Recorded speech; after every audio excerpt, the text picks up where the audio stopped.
what are you trying to accomplish conversation. We need to bring more customers in the door. We need to generate more pipeline. We need to bring brand awareness to a new solution. Marketing, how can you help? Or here's how you can help. And I think having those deeper conversations with your business partners is where you start. Move beyond sales. What is the impact of what you need to do? Welcome to Revenue Insights. Every week, we'll be joined by revenue leaders from some of the most successful and highest growing companies. Together, we explore how they built their revenue teams, the journeys that they've been on, and the lessons they have learned along the way. Revenue Insights is brought to you by Ebster. We're a revenue intelligence platform designed to help revenue teams to build more pipeline, close more deals, and retain more customers.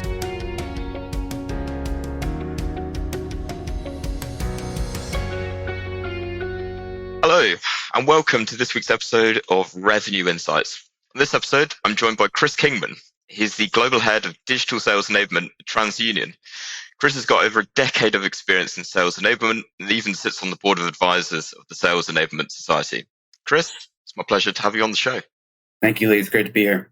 So first things first, I'd love to know a bit more about your story and also, in particular your story at TransUnion. I think you've been there for nearly 12 years now, so it'd be great to get a bit of perspective on what that's been like. Certainly. So like many of my peers in enablement, I started at a tech startup that lasted from, I think, about 2011 to 2013. And that tech startup went into bankruptcy, and luckily TransUnion acquired us in bankruptcy, kept all of our folks on, and we were able to continue that work. When I started there, I was in the membership function, and within a few weeks, I was building out customer trainings. And that's kind of where I dipped my toe into the enablement waters. And I don't think the term sales enablement existed back then, but I kept building disciplines of enablement in-house and sort of making sure that they provided value, and then spun them out. And within a few years, I had a team of about 12 people overseeing sales training and development, sales call QA, sales support, sales technology, operations, process, you name it. From there, in 2018, I got an offer to move to the other side of the business, TransUnion's international arm. And I went from supporting a $100 million business to 7 regions, really 33 countries. And, kind of dove in the deep end of supporting 7 very different businesses across the globe. It brought me to the UK, to Africa, to Hong Kong, Colombia, Canada, Brazil, all over the world. And really was responsible for not only sales strategies, but also enablement globally. And how do you stand up enablement when you have next to no resources, right? Individual contributor working in a matrixed organization. And then a year ago, I returned to the US in a global role to oversee digital enablement. So my responsibilities are for all sellers within digital capacities, which right now is a lot of sellers. Certainly, I'm not sure everybody has returned to the field.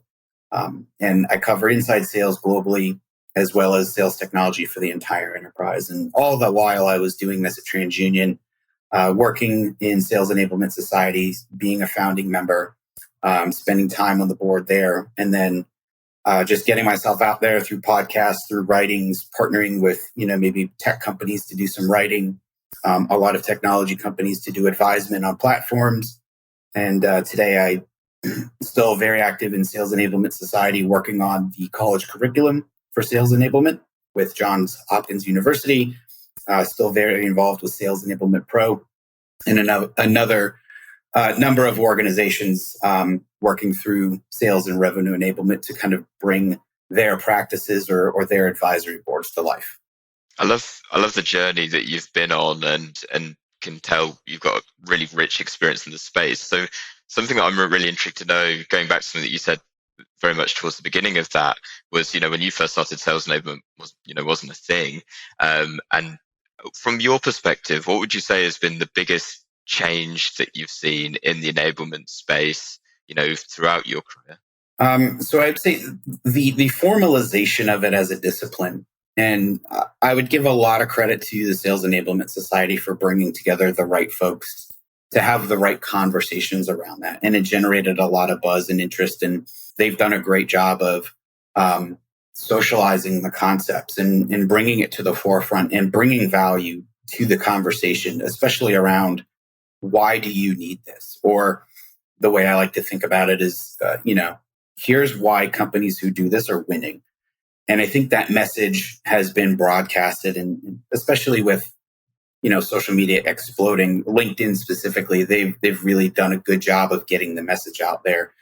And of course, you have the evolution of sales technology, and you're a marketer, so the MarTech landscape is 6,000 platforms in 100 categories, and sales enablement tech or sales tools can kind of have the same evolution there. And a lot of those companies, to their credit, saw enablement and said, this is something that is permanent. It's not going away. So how do we intermesh our platform with the enablement story? And over time, those stories have become very refined. And, you have sales enablement platforms now like MindTickle or Mediafly, who that's all they do. And I think it's been a great joint effort between people doing the job and then vendors or platform providers really seeing the value in it and, showing up with actual beneficial tools that can really make some impacts. The thing that really resonates with me from what you've just said there is, really validating the why and why this is so valuable, and actually proving the value to salespeople of, this is why we do this. Obviously, a lot of the guests that we have on the show come from either from sales operations or revenue operations background, and what's so interesting in that space in particular at the minute is the challenge is really proving this is the value of why it exists, right? So something that I'm quite curious to know is, particularly at TransUnion as well, how do you work with operations teams? How are you guys integrating together, or is it a fairly separate function? We are a matrixed organization, and so our culture is one of collaboration. I really value the fact that I've never had to struggle with that. And I know that's not common. I know there are hierarchies and structures, but we have teams that all of them interface, and it's not hard to connect with somebody and say, here's what I need from you. And a great example is operations does sit separate from enablement. They do the reporting. They do levels of analysis. And we can ask, here's what we need, or here's the information they need to run my business. And then I can bring it to my teams, my training teams, my tech teams, my insights teams, and say, tell me what's happening with my business. And I think there's, everybody understands how they contribute to the success of the organization. And so partnerships are key. What to me, enablement is about two things, people and relationships. And the relationship piece is very critical because you need to be very clear and very articulate of what you're trying to do and why.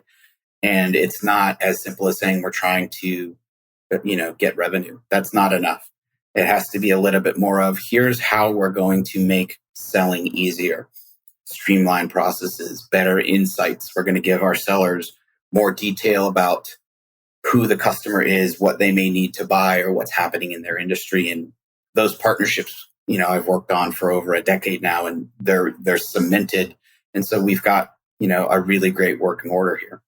Amazing. And something that we were talking about beforehand that I'm keen to dive a bit more into is, that move from sales enablement into revenue enablement.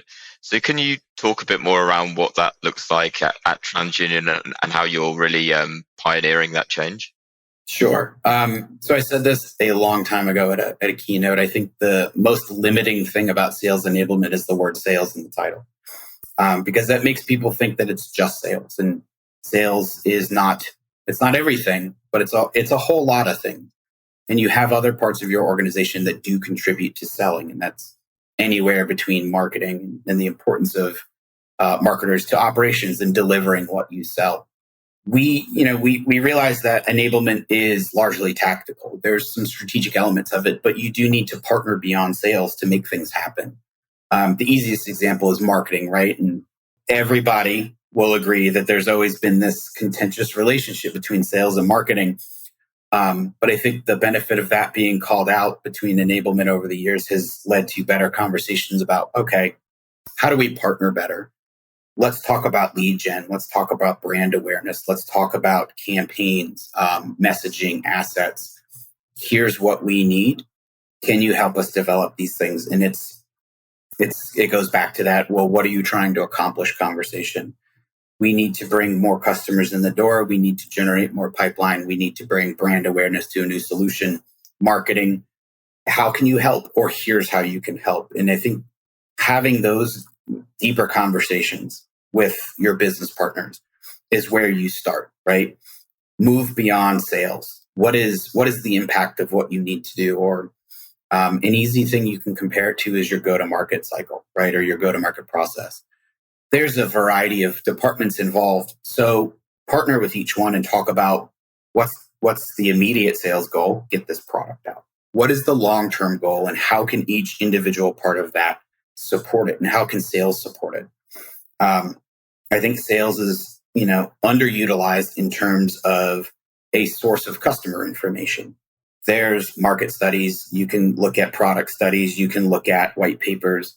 But what is the quickest way to understand what's happening to your customer base? Talk to them, right?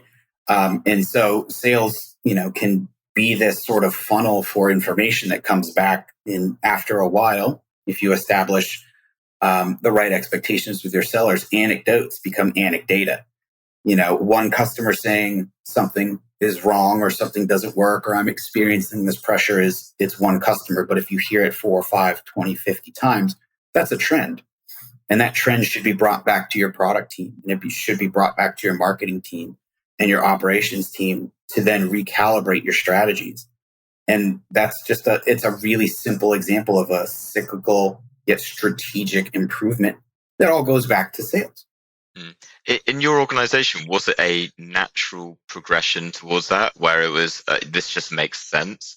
Or did it require a level of alignment, perhaps from the top of the business to be like, this is the way that we're going to do things? So, we were certainly, just like every other business, we had our silos, right? And I think silo breaking is something I've talked about in past podcasts and things like that. That's where you start, right? Have the conversations, break down the walls. Just from my experience, the best way to do that is to tell them what you're trying to achieve and also give them the clean slate to say, maybe this partnership hasn't been the best in the past. It's the past. We're going to move forward. And here's what we need to be successful together. That's why I said people in partnerships, right? Or relationships. We've done a really good job of navigating those conversations. And I don't want to say it's solely my relationship building skills. That is not the case. It's just ongoing, constant communication and alignment of, where we need to go and talking about how to get there. It's a group project, right? It's a field trip. Everybody's coming along. It's not just a sales responsibility or a marketing responsibility, an ops responsibility. Revenue enablement is everyone's job. I'm interested to jump actually a little bit back to something that you said before in terms of like how you're proving the value of the enablement function. And in particular, now you've gone from sales enablement into revenue enablement. I'm curious to know if you have any examples of now after making that switch, how you're proving that value, to the marketing team, perhaps to the customer success team and beyond. Sure. So I would say you never want to let go of your leading and lagging indicators, right? Those are foundational metrics, and always analyze and assess those. Where we've been trying to layer on analysis is, especially with this switch to digital, is at the individual seller level, right? So you have salespeople, they are not confined to a 9 to 5. They are not sitting in a cubicle making calls. So the expectations that you have talk times and dials kind of goes out the window. It does matter. You do need to have effort and things like that. But where do you look now? And so what we've kind of done is gone to analyzing output or activity as it relates to production. How many phone calls, how many emails, how many voicemails, how many task activities are tied to an opportunity, and then you stretch that across the life of the opportunity. Its age, its time and stage, its close or conversion ratios, and you get to a point that says this is the level of effort needed to close a deal. We're taking that, we're combining that with call metrics and call quality and call analysis. We're putting a layer of training and development over that and said, when did this person attend a training? Was there an increase in these numbers? Was there an increase in their activities, in their quality scores? We're integrating training content into call recording and quality monitoring. Did you talk about the product? Did you use the right terminologies or the right pitch? Were you answering the questions correctly? So we're layering in all of these really subjective things to get a more comprehensive score, because things are not as cut and dry as they used to be. And so we're sifting through more data than ever, and we're generating more data than ever. But we're all trying to get to the single point to show or to determine across our business. There's varying parts of the business, varying levels of sellers or tiers, if you will, or lines of business. What's the level of effort needed to hit the mark? And how are you tracking to that? Are you above it or are you below it? And then from there, we're getting prescriptive in, okay, you're not doing the level of effort needed. Here's what you need to know to be successful. Not be on the phone for 3 hours, because that's who knows what you could be doing. Not 50 dials. But if you call and you have 10 conversations a day and you send 30 emails and you do 30 LinkedIn posts, here's the average return on that. And it's almost like a return on activity.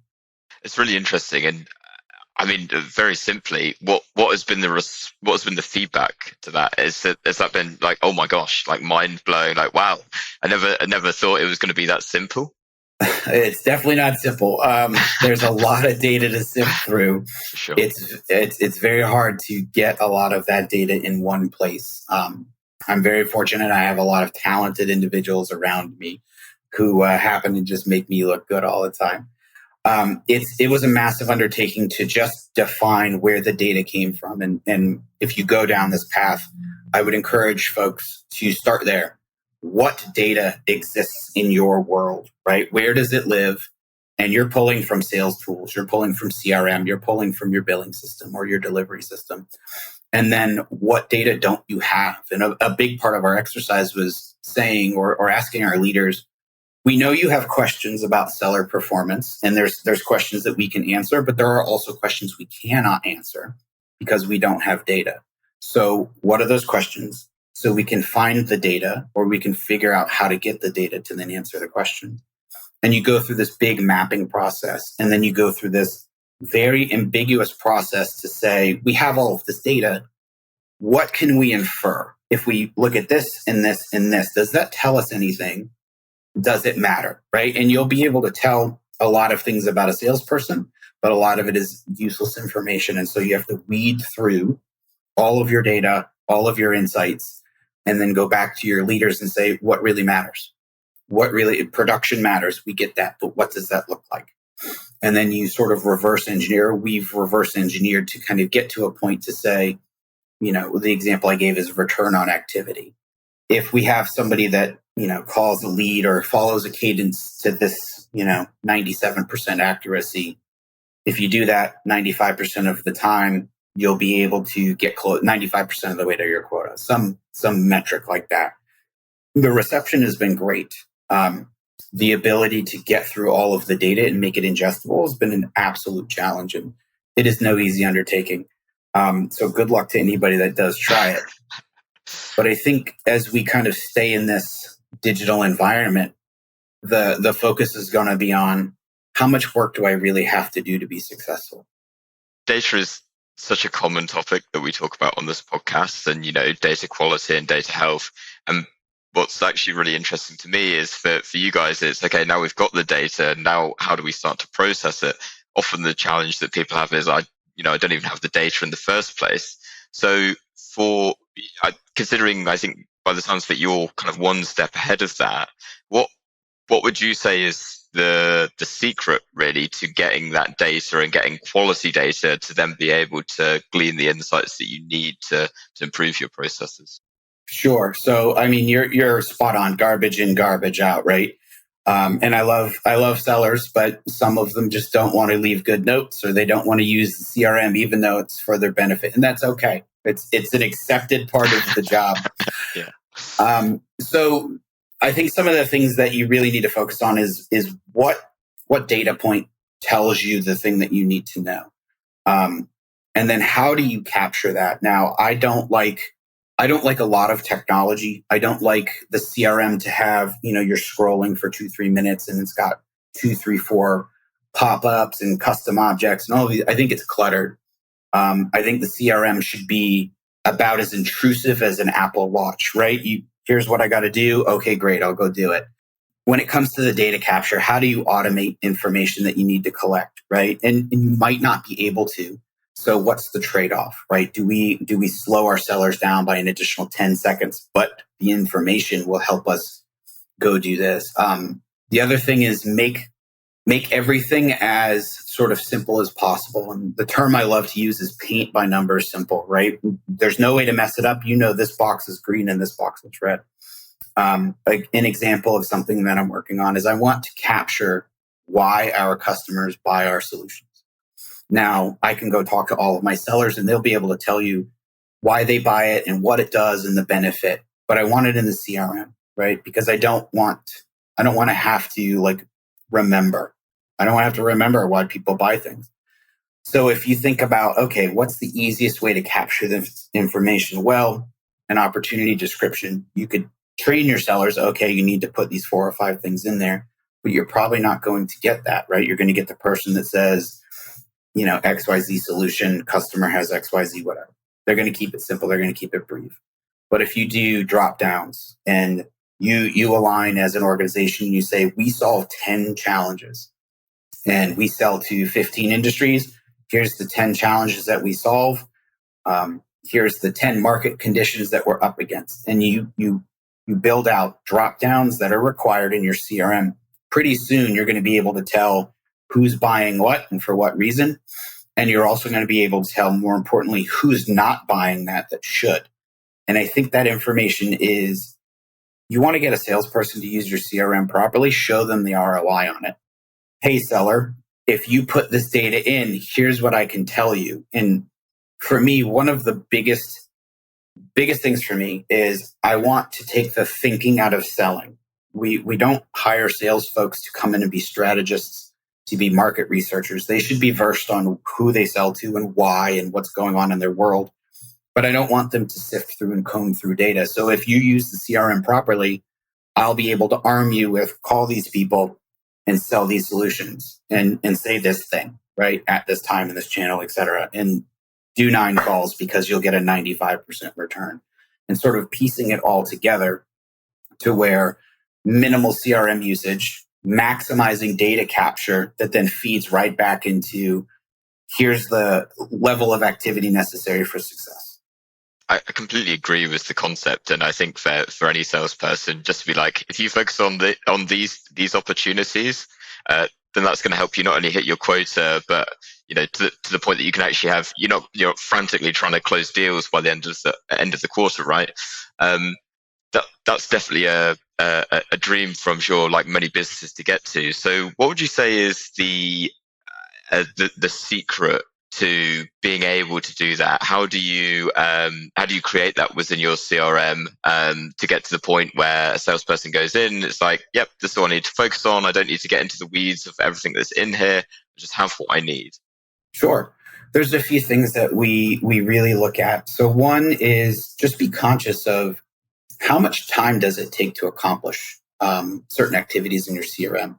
A time motion study is a great way to do it, right? And you have to look at all parts of your business. You can't design a CRM based on your top tier sellers, right? Or your sellers who square off against a single customer. Because in reality, they're going to use the CRM for 30 minutes a day, and that's it. They live in their inbox. They're not a good judge of system usability or user experience. The inverse of that is go talk to your people who have to create 20, 30 records or opportunities, leads a day. Time them and see how long it takes. And time both your most proficient person and your absolute technophobe who, takes their time with it, and get a good read on the amount of time it takes. And then how do you improve that? Do you need these fields? Is this information necessary? Are we capturing things that no one looks at? One of the tools I found years ago for Salesforce, I believe is called Field Trip. And it tells you if this field is being completed or if it's being used. And it was eye-opening that on some pages we had, 12% of the fields were used. That tells me that there is way too much going on in this field. I would rather have 20 mandatory fields than 40 optional ones, right? So go through the process, watch your people do it, time them, and then refine it and take out things that don't matter. Automate as much as you can. And that's a broad statement, but think about how your sellers actually work. Does the seller go into their CRM every day and look at their dashboards and know to click through all the dashboards? Or do they really just need an Excel report pushed to them every day that they work off of? Just because it's ugly doesn't mean it's not the best way to do it, right? And as much as I think everybody's like, I want to get out of Excel and I want everything in the CRM, and I certainly want that too, sometimes there's just efficiency and for efficiency's sake. And there's no need to complicate it. I don't think technology solves all problems. And it can certainly make some problems. So spend time with your people and then automate. And then the last piece is to the last point I made there was just figure out what data you actually need to collect in the easiest, least intrusive way to collect it. Yeah, I love that. And, to a point that you made earlier, it's like from a marketing standpoint, we've ended up at a point with like 6,000 different tools trying to do a million different things. And it feels to an extent like sales is going in a similar direction. But actually, it's interesting that a lot of this you're still being able to build in like a spreadsheet, right? Something that to kind of pull us out of this conversation and move us into a slightly different direction. I'd love to know, as you mentioned in your role now, very much coming at it from a digital perspective. Is there a project that you've been working on this year that you're particularly passionate about? Certainly, I would say a couple things actually. I have a great team of enablement professionals and trainers on my team, and they've put together, in conjunction with sales leadership, a talent and development pipeline, if you will, or a career path. We decided on the type of seller or professional that we're going to look to hire within the inside sales or the digital selling organization. And my people in sales leadership put together a zero, you start, here's your new hire onboarding to you complete your third year. 4 kinds of training, 3 vendors, new hire onboarding that is 4 weeks plus a 90-day support program, a traditional TransUnion, this is who we are, this is what we do, new hire program, a role certification program. So if you're a hunter or farmer, just to use generic terms, you get the same training that everybody else that comes through the door is as a hunter or a farmer. And if you switch roles, you get the other one. And there's a sales manager sort of certification as well. And then you go into 2 levels of sales skills training, so intermediate and advanced with another vendor. Then from there, you are good to go to the field. You're good to go to transition into sales management, or you're just going to keep winning the sales contest and winning the trips and the cars or the big check, whatever you want. But you have a master's degree in selling, as we like to call it. So I'm very happy with that. You hear a lot of chatter online over the last few years of, new hire onboarding is no good, ongoing sales training is no good. And I think, I'm very confident that we've actually solved for this. So I'm very happy with what we've been able to do. And while this may sound like an obvious question, what was the original goal behind that initiative? Because I guess that you can come at it from 2 angles. One is to, consistently scale revenue growth, but then there's also the retention of your salespeople as well. Yeah, that's spot on, right? It's incredibly hard to hire an exterior candidate into an organization, into a field position, who understands the business to a level of depth and breadth that we expect that understands the product offerings, that understands the markets and how we exist in the competition. So we begin to sort of foster that knowledge very early on. And really the only thing that changes is the complexity of the skills that you're learning as we're preparing you to go from a digital sales environment into a field environment, if you wish. And then sort of the escalation of the size of the customer, right? Bigger customers typically means more complex challenges. Doesn't always, but we're preparing you for those conversations and to be successful in that environment. Amazing. With your role from, as you call it, field sales into more of the more digital sales, has there been unique challenges as part of that in comparison, or would you say it's similar? Unique challenges in just supporting digital selling or the career pathing? More generally in terms of digital selling.